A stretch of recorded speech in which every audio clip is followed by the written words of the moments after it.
Hey,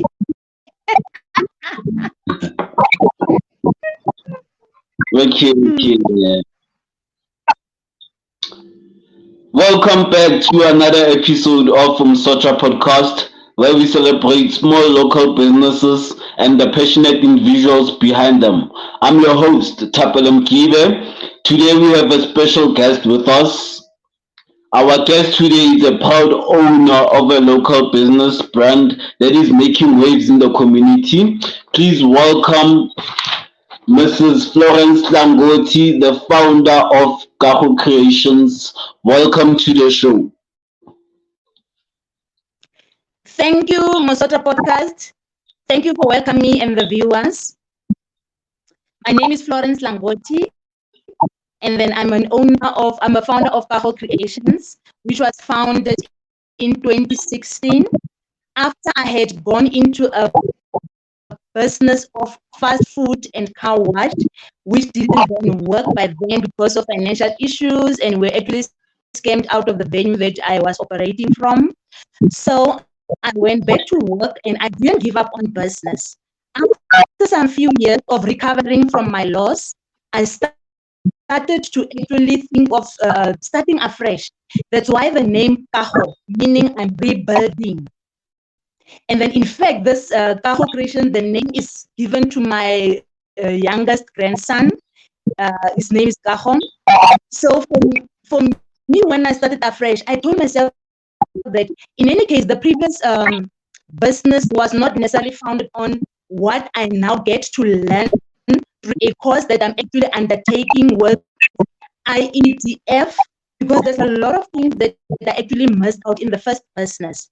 So since I've actually done this course on business readiness, entrepreneurship business readiness, I actually got to know that, okay, now that I'm beginning afresh, I have to implement certain things that are going to make this business to be sustainable. So I'm actually inspired because I love beautiful spaces, and that's why for me, curtains, they mean everything because they are actually able to enhance the whole house's decor, to actually communicate the lifestyle of the owner, to bring out like light into the house. So for me, when I do curtains, I'm at peace and I actually love beautiful spaces. So that's what actually inspired me to do this, to actually start Tahoe Creation specific, what you call, um, specializing in curtains. Wow, nice, nice. That's incredible. That's so nice to hear, especially from a passionate business owner such as you. Like, it's an honor to have you on the show. Like, by that inspiration I got from you, like, you really killed two birds with one stone. Like I had a question from you whereby I was gonna say, tell us about your business and what inspired you to start.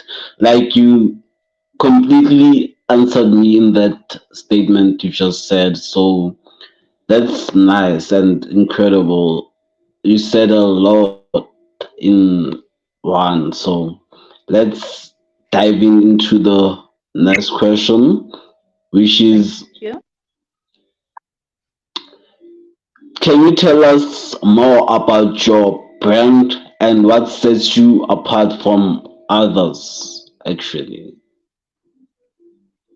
Okay, so now for me, I believe, like I said, I love beautiful spaces. What would set me apart from other people is because I'm starting this business with an end in mind, because I'm looking as, like 20 years from today, where do I in fact want Kaho to be? I want to actually be defined by a company that is providing, durable curtains that can provide luxury to people's homes, that can in fact,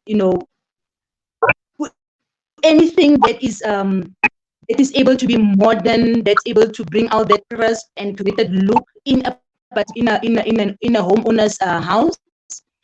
That's why I even feel that for me, the strategy in which I'm actually using to attract the very customers that I'm looking for, because my target market would now be, targeting people who are building or renovating from scratch, because that's where I feel that with KAGO, I'm able to actually take a homeowner's newly built house, with all the furniture that's already available, but together with the owner, actually try and bring their ideas of beautifying their homes from scratch.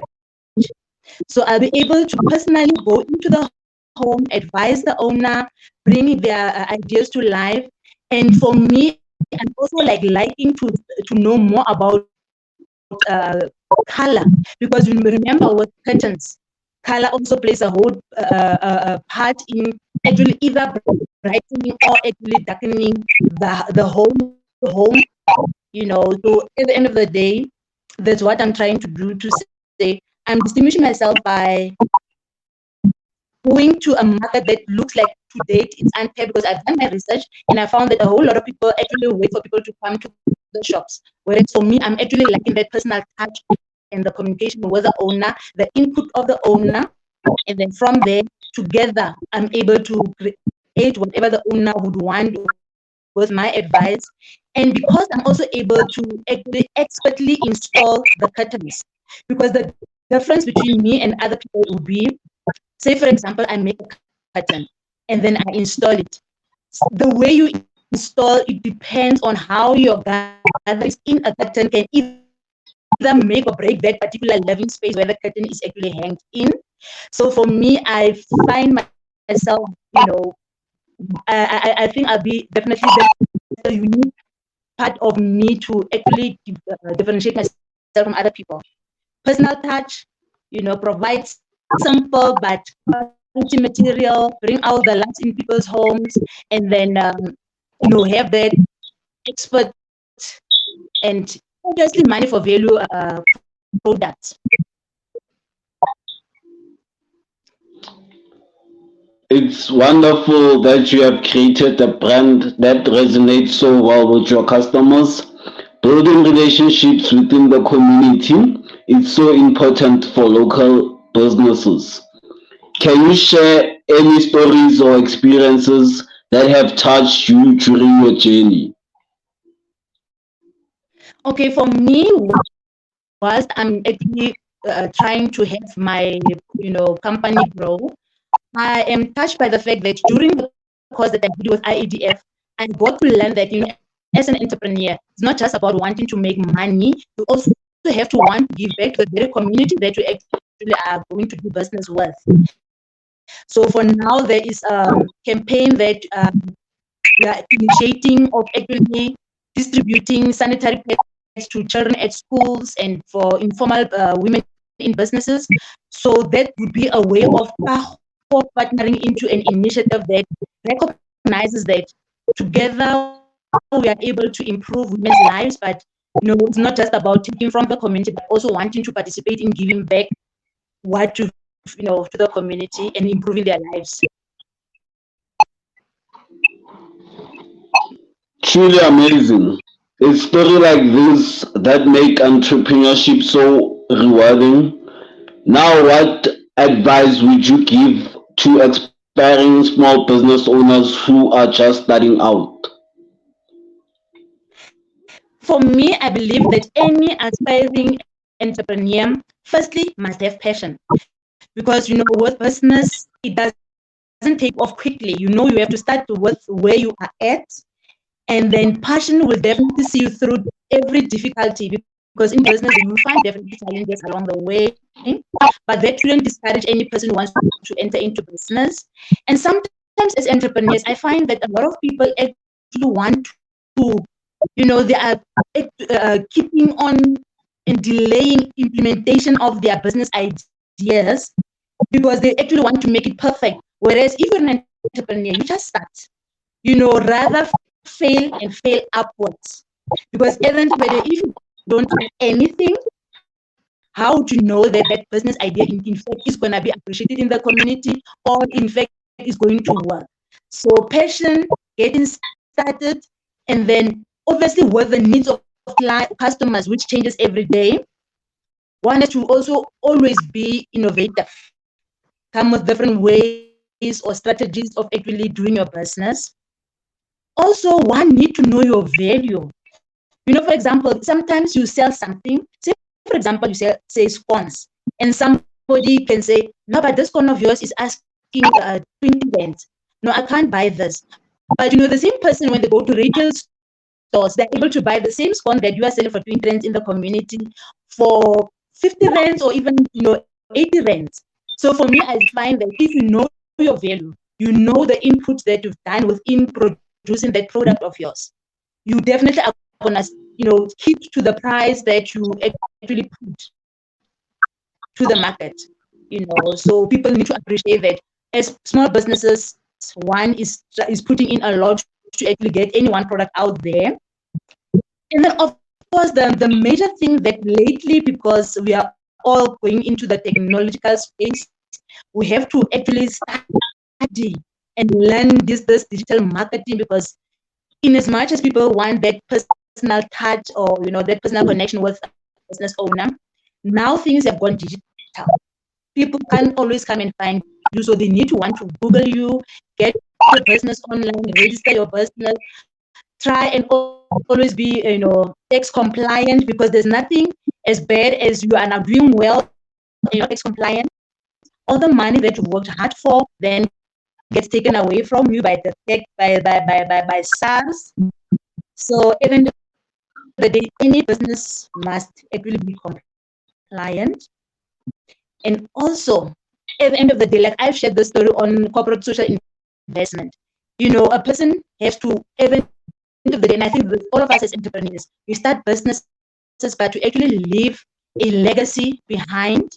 So one has to definitely try and pay it forward to identifying what is it with your own business you can actually give back to your community, because obviously they support you in making your business successful. So those are the few pointers that I can actually share with aspiring businesses, to say it's a beautiful journey to be an owner of a, but it takes hard work, it takes perseverance, it takes resilience, but it's an enjoyable journey. Wow, wise words indeed, Ms. Florence Kangoti. Your journey and insights will surely inspire many of our listeners who are considering starting their own businesses. Unfortunately, that's all the time we have today.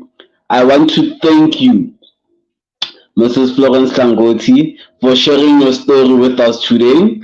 Before wrapping up, where can our listeners find out more about your brand or support your business?